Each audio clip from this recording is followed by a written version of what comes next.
as we end our International Women's Day special with the musician and activist Alinda Segarra, leader of the critically acclaimed band Hurray for the Riff Raff. When she was just 17, Alinda left her home in the Bronx and began hopping freight trains. She eventually landed in New Orleans, where she learned to play banjo. Over the past decade, her band Hurray for the Riff Raff has become one of the most celebrated bands in modern folk music. In 2014, the publication American Songwriter named her tune, The Body Electric, the Song of the Year. NPR declared the same tune to be the political folk song of 2014. Hurray for the Riff Raff's new record, The Navigator, is out this week. Part of it celebrates Alinda's Puerto Rican heritage. One tune, Palante, is named after a newspaper published by the Young Lords. Another tune, Rican Beach, has been described as an anti-gentrification anthem.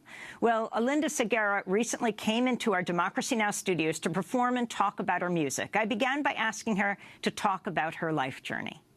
I left home when I was 17, as you said. I was just kind of like a rebellious kid that felt like there was this big world out there for me, and I grew up in the Bronx. I for some reason, just really felt like I didn't belong here, or anywhere for that matter, and I really wanted to just kind of escape and see the country and get to know this America that was very, like, mythical to me. I was listening to some Woody Guthrie. I think he definitely influenced me. And I was, like, doing bad in school. I just decided to risk it and to go out on the road. Were you already playing music? No, not really. I was writing a lot of poetry. That's what I was doing. Writing a lot of poetry, going to see a lot of music. I was really involved in the Lower East Side punk scene, and I was a young feminist, you know. So it was when I got to New Orleans when I started playing music, because I started playing music on the street there, busking and just trying to make some money. How did you pick up the banjo? Well, I first played the washboard, actually, and, you know, the group that I met there was a lot of other young street kids, and somebody actually gifted me a banjo, and I learned in a very communal atmosphere, like playing around the campfire and learning a lot of American folk songs, a lot of, like, Appalachian songs and blues songs, so I learned in that way. Did you really hop trains across the country? I did, yeah. A lot of hitchhiking and train riding to get around. I was always with a group of kids. We were really just wanting to live on the outskirts of society, basically. We wanted to get in touch with an America that we felt like was hidden. You know, we wanted to, like, be in touch with the land, you know, just live this very radical, like, romantic life, I guess. Political songs and music, are you satisfied with politics being expressed in music, or do you think it's not happening enough?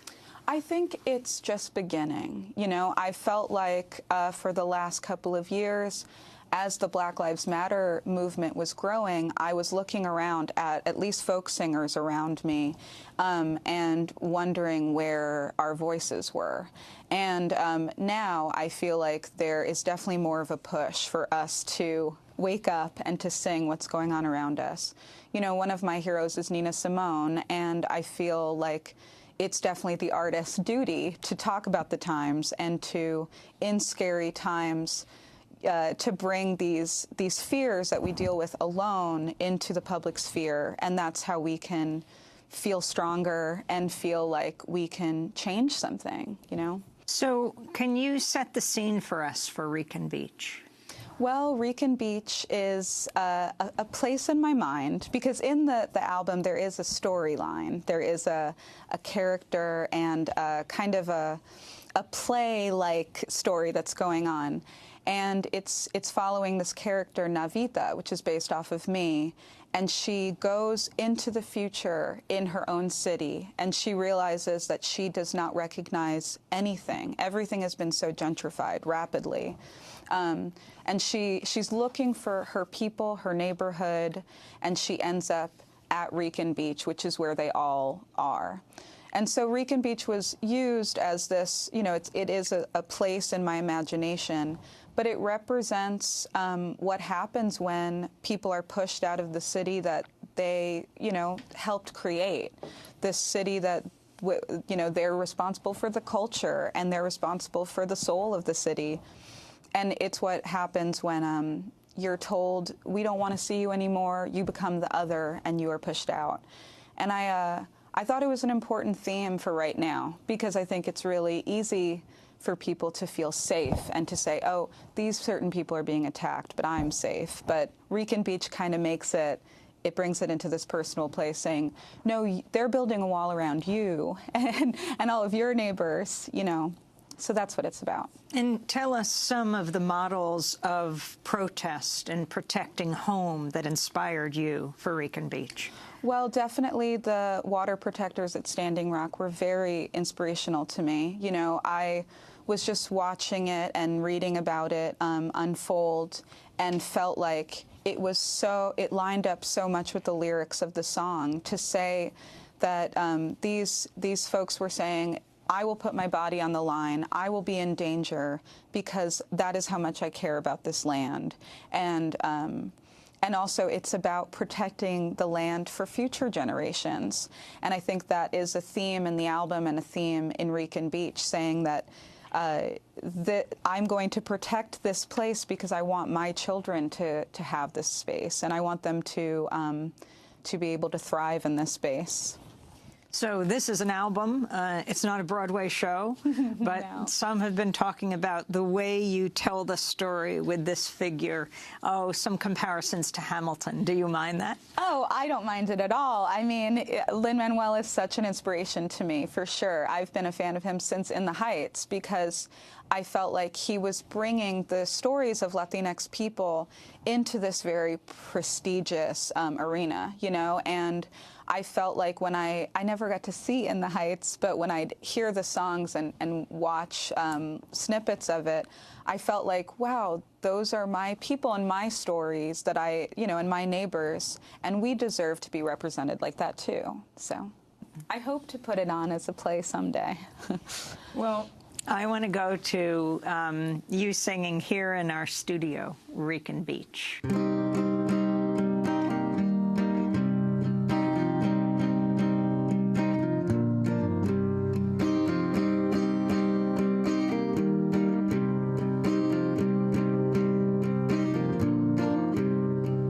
Man built the railroad, man gotta move. Man made a record, put a needle to the groove. Man been up, oh, and man been down. Now man don't want no one around.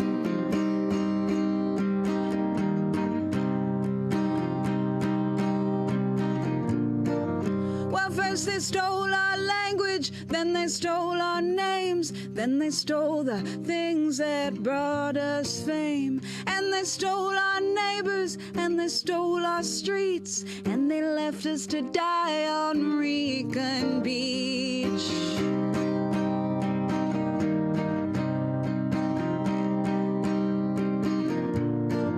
Well, you can take my life, but don't take my home. Baby, it's a solid price, comes with my bones.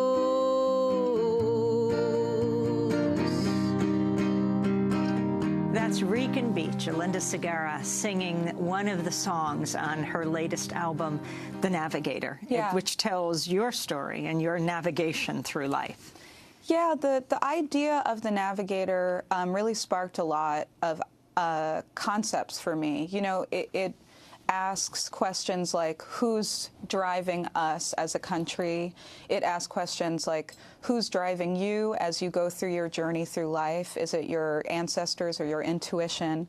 And also just the concept of navigating identities and obstacles through society. I feel like my whole life I was trying to learn, how can I be as free as possible as a young Puerto Rican woman? How can I, you know, divert these obstacles that are in my way? So, okay, one more treat here, The Navigator. Today I feel weak, but tomorrow I'll feel a queen. I was raised by the street. Do you know what that really means? I've suffered. It just begins again in a baby girl or a full-grown man. Tomorrow will come like the turning of the sun over tall buildings and the beating of a drum. It lives in my heart, but buried in the past. Here comes the navigator. She knows you're fading fast. That's Alinda Segarra. She's the lead singer of Hurray for the Riff Raff, performing in Democracy Now! Studios, The Navigator. And this is the latest album. But talk about, back in 2014, what went into making, to writing, to singing Body Electric? Well, the Body Electric, at first, I really wanted to kind of respond to the tradition of murder ballads in American folk music. I feel like folk music is a conversation through the ages, and I, as a feminist, wanted to put in my voice and say, this is what it feels like to be a woman and to be in danger, and to be, you know, to be used as a prop, kind of, for a story that ends with, you know, my death. and so this was my response song, but it also, with time, it grew and it turned into a song that was about being dehumanized and also having your own body be used as a weapon against you, being told that violence against you was because you were too you know, sexy, or because of your race, or because of your, you know, your body type.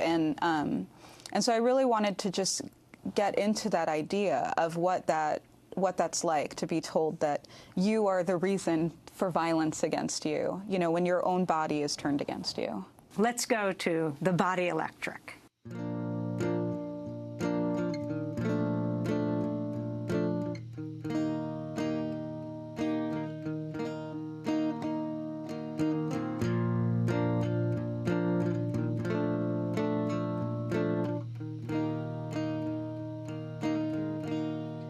Said you're gonna shoot me down, put my body in the river. Shoot me down, put my body in the river, and the whole world sings. Sing it like a song. The whole world sings like there's nothing going wrong. He shot her down, he put her body in the river. He covered her up, but I went to get her, and I said, my girl, what happened to you now? I said, my girl, we gotta stop it somehow.